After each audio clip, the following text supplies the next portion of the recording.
Item ಯಾವುದೇ ಇರಲಿ try ಮಾಡಿ ಆಚಿ ಚಿಕನ್ ಮಸಾಲಾ.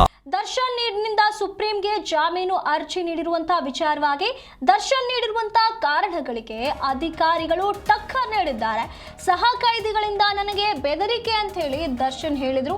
ಜೈಲಿನಲ್ಲಿ ನಿಂದನೆ, ಮೂದಲಿಕೆ, ಪ್ರಚೋದನೆ ಅಂತ ಕೂಡ ಹೇಳಿದ್ರು. ಜೀವಿಸುವ ಹಕ್ಕು ಕಸಿಯಲಾಗಿದೆ ಅಂತ ಹೇಳಿ ಅರ್ಜಿಯಲ್ಲಿ ಉಲ್ಲೇಖ ಮಾಡಲಾಗಿತ್ತು.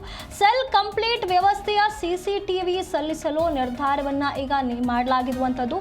ನಟ ದರ್ಶನ್ ಜೈಲಿನಲ್ಲಿ ಸಹ ಕೈದಿಗಳ ಸಂಪರ್ಕವಿಲ್ಲ. ನಿಂದನೆ, ಮೂದಲಿಕೆ, ಪ್ರಚೋದನೆ ಇದ್ಯಾವುದೂ ಇಲ್ಲ. ಸಪರೇಟ್ ಸೆಲ್ನಲ್ಲಿ ದರ್ಶನ್ ಇಟ್ಟಿರುವ ಜೈಲಾಧಿಕಾರಿ ಕೋರ್ಟ್ಗೆ ವರದಿ ನೀಡಲಿರುವ ಕಾರಾಗೃಹ ಇಲಾಖೆಯವರು. ರಾಜ್ಯ ಗೃಹ ಇಲಾಖೆಗೆ ವರದಿ ನೀಡಲಿದೆ. ಜೈಲು ಇಲಾಖೆಯ ವತಿಯಿಂದ ಪರಿಶೀಲಿಸಿ ವರದಿಯನ್ನ ನೀಡುವಂತೆ ಸುಪ್ರೀಂ ಕೋರ್ಟ್ ಈಗಾಗಲೇ ಸೂಚನೆಯನ್ನ ನೀಡಿರುವಂತದ್ದು.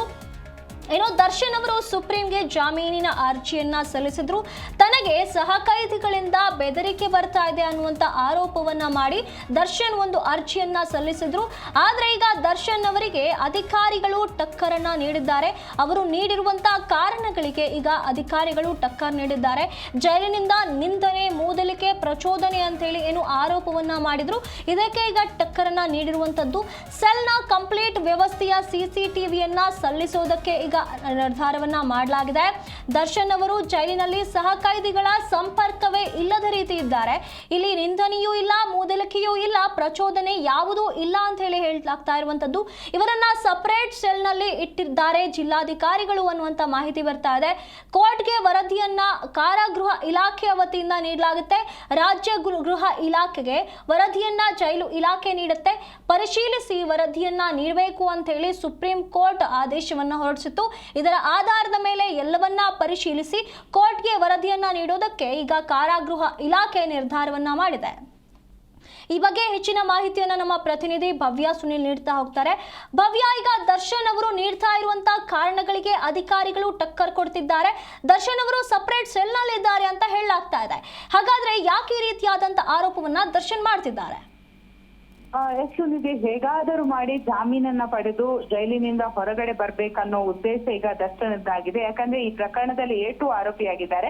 ಬೇರೆ ಬೇರೆ ಪ್ರಕರಣಗಳನ್ನ ತೆಗೆದುಕೊಳ್ಳೋದಾದ್ರೆ ಬೇರೆ ಬೇರೆ ಜನ ಕೂಡ ಈಗಾಗಲೇ ಜಾಮೀನನ್ನ ಪಡೆದು ಹೊರ ಇದ್ದಾರೆ. ಸೊ ಈ ಕಾರಣಕ್ಕಾಗಿ ಇದನ್ನ ರೀಸನ್ ಕೊಟ್ಟಾದ್ರೂ ಹೊರಗಡೆ ಬರುವ ಪ್ಲಾನ್ ಅನ್ನ ದರ್ಶನ್ ಹಾಗೂ ವಕೀಲರು ಮಾಡಿರುವಂತದ್ದು. ಆದ್ರೆ ಜಾಮೀನಿಗೆ ದರ್ಶನ್ ನೀಡಿರುವ ಕಾರಣಗಳಿಗೆ ಜೈಲಾಧಿಕಾರಿಗಳು ಟಕ್ಕರ್ ನೀಡಿದ್ದಾರೆ ಅಂತಾನೆ ಹೇಳ್ಬೋದು.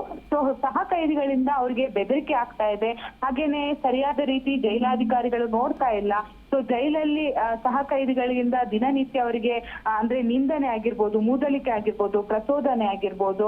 ಸೊ ಈ ರೀತಿಯಾದಂತಹ ರೀಸನ್ ಗಳನ್ನೆಲ್ಲ ಕೊಟ್ಟಿದ್ರು. ಆದ್ರೆ ಕಾರಾಗೃಹ ಇಲಾಖೆ ಅಂದ್ರೆ ಪ್ರತಿ ಒಂದು ಬ್ಯಾರಕ್ ಗಳಲ್ಲಿ ಸಿಸಿಟಿವಿಯನ್ನು ಅಳವಡಿಸಿರ್ತಾರೆ. ಹಾಗೇನೆ ಸಹ ಕೈದಿಗಳು ಯಾರೆಲ್ಲ ಇದ್ದಾರೆ ಅವರ ಡೀಟೇಲ್ಸ್ ಗಳು ಕಾರಾಗೃಹ ಇಲಾಖೆ ಅಧಿಕಾರಿಗಳ ಮೇಲೆ ಇರುವಂತದ್ದು. ಯಾಕಂದ್ರೆ ಇವರು ಕಾರಾಗೃಹ ಇಲಾಖೆ ಅಧಿಕಾರಿಗಳ ಮೇಲೆನೆ ಆರೋಪ ಮಾಡಿರೋ ಕಾರಣಕ್ಕಾಗಿ ಸುಪ್ರೀಂ ಕೋರ್ಟ್ ಕೂಡ ಜಾಮೀನಿನ ವಿಚಾರಕ್ಕೆ ಸಂಬಂಧಪಟ್ಟಂತೆ ರಿಪೋರ್ಟ್ ಅನ್ನ ಸಬ್ಮಿಟ್ ಮಾಡೋದಕ್ಕೆ ತಿಳಿಸಿತ್ತು. ಸೊ ಈ ಕಾರಣಕ್ಕಾಗಿ ಈ ಬಗ್ಗೆ ವರದಿಯನ್ನ ಕೂಡ ಕಾರಾಗೃಹ ಇಲಾಖೆ ರೆಡಿ ಮಾಡಿರುವಂತದ್ದು.